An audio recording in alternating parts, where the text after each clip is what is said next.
Mummy papa दौड़कर ऊपर गए और भाई के कमरे में जो देखा वो होश उड़ा देने वाला था।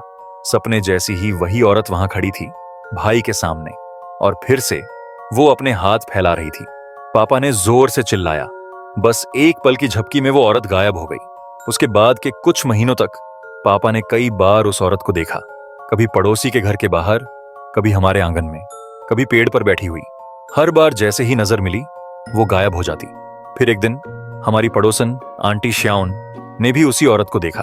उस वक्त उनके भाई यानी मेरे अंकल पास में ही रहते थे। दुर्भाग्य से कुछ टाइम पहले उनका एक्सीडेंट हुआ और उनकी मौत हो गई। तब से आंटी ही उनके पालतू पक्षियों की देखभाल कर रही थीं। एक दिन वो अंकल के घर गईं, खिड़की खोलने ही वाली थीं कि देखा एक औरत जमीन पर झुकी हुई कुछ खोद रही थी। आंटी डर गईं और टेबल पर कुछ गिर गया।